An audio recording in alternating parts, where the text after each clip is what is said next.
And ఇందాక నేను రాళ్ళు వేశారు అనే టాపిక్ తీసా, క్షమించాలి. మీ స్టేజ్ని కొంచెం 2 నిమిషాలు హైజాక్ చేస్తున్నాను.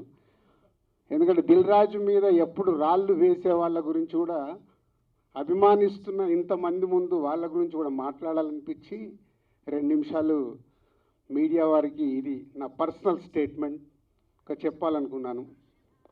ప్రతి సంక్రాంతికి సినిమాలు రిలీజ్ అవుతుంటాయి. రిలీజ్ అవుతున్నప్పుడల్లా డైరెక్టర్ ఇండైరెక్ట్ నేను కష్టపడి ఎదిగి ఇవాళ ఇండస్ట్రీలో ఈ పొజిషన్లో ఉన్నందుకు ఎప్పుడు ప్రతి సంక్రాంతికి ఏదో రకంగా కాంట్రవర్షియల్ చేస్తూ నా పైన స్టోన్స్ వేస్తూనే ఉంటారు. అది ఆల్మోస్ట్ మీరు అందరికీ తెలియంది కాదు, 7-8 ఇయర్స్ నుంచి నడుస్తూనే ఉంది. సో నేను చిరంజీవి గారు మాట్లాడుతూ వారు ఎంత బాగా చెప్పారు, దిల్ రాజుకు తెలుసు దేనికి ఎలా ఏం చెయ్యాలి అని, ఈజ్ ఎక్స్పీరియన్స్ పర్సన్ అని. కానీ ఈరోజు కొందరు వెబ్సైట్లలో చిరంజీవి గారు మాట్లాడిన దాన్ని ఇంకొకలాగా టర్న్ చేసి రాశారు. అవి 2 ప్రముఖ వెబ్సైట్లే. అంటే మీరు నా పైన ఏదో రాసి మీ వెబ్సైట్ ఇంపార్టెన్స్ని పెంచుకోవడానికి వేరే వాళ్ళు ఎందుకు వాడుకుంటున్నారు? మీకు ఇది అవసరమా? అంటే దిల్ రాజు ఏం రియాక్ట్ అవ్వడు, సాఫ్ట్గా వెళ్తాడు అనుకుంటున్నారా? టాటా తీస్తా. చాలా రోజుల నుంచి ఓపిక పడుతున్నాను, ఎందుకు ఎందుకు ఎందుకు అని సాఫ్ట్గా వెళ్దామని. సంబంధం లేకుండా పోనీ ఆ ప్రొడ్యూసర్ వచ్చి మీ దగ్గర ఏమన్నా మాట్లాడా? మీకు అంత దమ్ముంటే ఆ ప్రొడ్యూసర్ని నన్ను స్టేజ్ పైకి పిలిచి కూర్చోబెట్టి క్వశ్చన్స్ వేయండి. ఎందుకు ప్రతి సంక్రాంతికి నన్నే టార్గెట్ చేయాలి?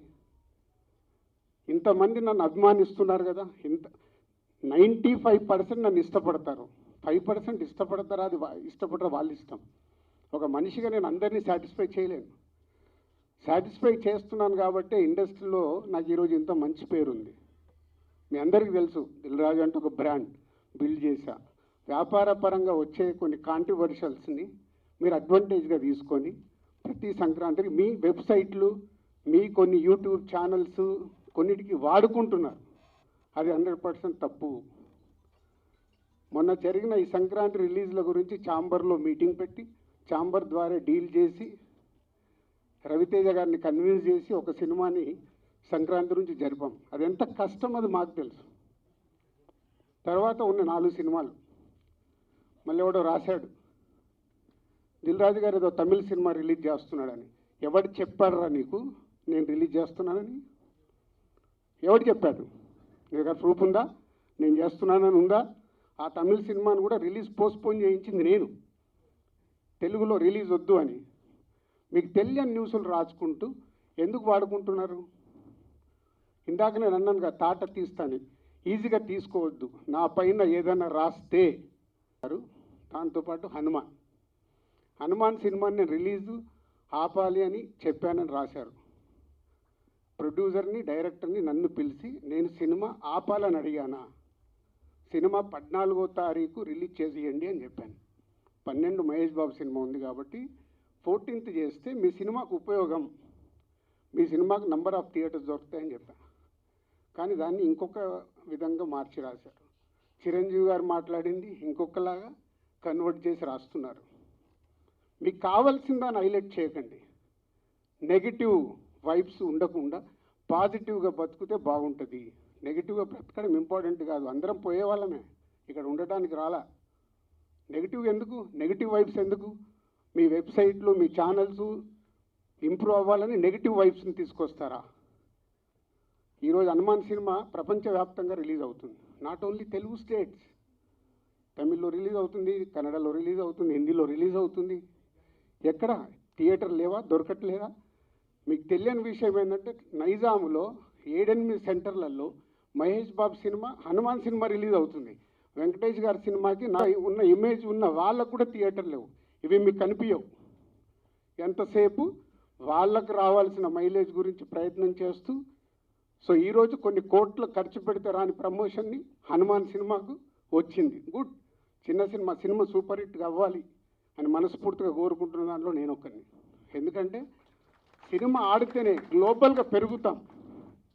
మన చేతిలో ఉండదు, మనం కష్టపడి సినిమా తీస్తాం. ఇవి తెలియకుండా మీ పిచ్చి రాతలతోని ఏం చేద్దాం అనుకుంటున్నారు? మళ్ళీ మళ్ళీ మళ్ళీ చెప్తున్నా, నా గురించి ఎక్కడన్నా తప్పుగా నా పేరు పెట్టి రాస్తే తాట తీస్తా. దీంట్లో తేడా లేదు. నిజాయితీగా మీకు ఏదైనా న్యూస్ ఉంది రండి, 24 hours అవైలబుల్. మీకు ఏదైనా న్యూస్ కావాలి, సార్ ఇలా ఉంది ఇదేంటని అడగండి, నేను సమాధానం ఇస్తాను. నా పిఆర్ వాళ్ళు కూడా మాట్లాడారు డైరెక్ట్. ఎప్పుడన్నా మీ మీడియా వాళ్ళందరికీ తెలుసు ఐఎమ్ అవైలబుల్ ఎనీ టైం. మీ మెసేజ్లకు నేను రిప్లై ఇస్తాను, మీ ఫోన్ కాల్స్కి నేను రిప్లై ఇస్తాను. చెప్పండి మీ మీడియా వాళ్ళందరూ, ఎప్పుడన్నా నేను లేనా, అవైలబుల్ లేనా? దేనికి? మీ మైలేజ్ కోసం నన్ను వాడితే మళ్ళీ మళ్ళీ చెప్తున్నా, తాట కొన్ని థియేటర్లు అనుకునే విధంగా మనకి లభించకపోవచ్చు. It's okay. ఈ రోజు కాదు రేపు చూస్తారు, రేపు కాకపోతే సెకండ్ షో చూస్తారు, సెకండ్ షో కాకపోతే థర్డ్ షో చూస్తారు. బట్ కంటెంట్ బాగుంటే ఎన్నో రోజులు చూసినా, ఎన్నో షో చూసినా సరే దీనికి మార్కులు పడతాయి. ఈ రోజున ఇందాక చిన్నవాడు సరే చాలా పెద్ద మనసుతో అన్నాడు, అన్ని సినిమాలు వెంకటేష్ సినిమా, నాగార్జున సినిమా, అలాగే మన మహేష్ బాబు సినిమాలు, అన్ని సినిమాలు ఆడుతాయి. ఈ సినిమాలు అన్నీ ఆడాలి, పరిశ్రమ పచ్చగా ఉండాలి. వాటితో పాటు మా ఈ సినిమా హనుమాన్ కూడా ఆడుతుంది, ఆడాలని నేను ఎంతో మనస్ఫూర్తిగా నేను కోరుకుంటున్నాను, జరుగుతుంది. అండ్ ఇదే ఒకసారి నేను దిల్ రాజుతో అన్నాను, దిల్ రాజు ఏంటి మన 2016-17లో మా 150 సినిమాను బాలకృష్ణ గారి సినిమా ఇంకోటి రిలీజ్ అయినప్పుడు, ఏంటి మళ్ళీ ఈ సినిమా రిలీజ్ చేస్తాం, కొంచెం డిలే చేయొచ్చు కదా అని అంటే, సార్ అలా కాదు సార్, మా కంటెంట్ బాగుంటుంది, శతమానం భవతి అని, మీ పెద్ద సినిమాలు మధ్యలో ఈ సినిమా ఆడకుండా పోదు సార్, ఏం పర్వాలేదు అన్నాడు. ఓకే, అంత ధైర్యంగా ఉంటే వెల్ అండ్ గుడ్ అన్నాను. ఆ సినిమా కూడా బాగా ఆడింది. కాబట్టి అదే దిల్ రాజు గారు అందరికీ మనకు చెప్పినట్టుగానే ఈ రోజున ఈ సినిమా కూడా బాగా ఆడుతుంది. సో ఎందుకంటే దిల్ రాజు గారు లాంటి ఎంతో సీనియరు, ఆయన ఎంతో ఎక్స్పీరియన్స్ ఉన్న మనిషి, ఏ సినిమా ఏ సీజన్లో ఎలాగ ఆడుతుంది, ఒక్కో సినిమాకి ఎంత పటిష్టత ఉంటుంది, ఏ సినిమాకి ఎంత లాంజివిటీ ఉంటుంది, ఏ సినిమా ఎలాగ ఆదరిస్తారు, ఏ సీజన్ అనేది బాగా తెలుసు. కాబట్టి ఈ సినిమా వస్తే కూడా ఈ సినిమాకు కూడా అంతటికి అంత ఆదరణ ఉంటుంది, అంత విజయం చవి చూస్తాడు మనస్ఫూర్తిగా కోరుకుంటూ, ఈ రోజున ఇతర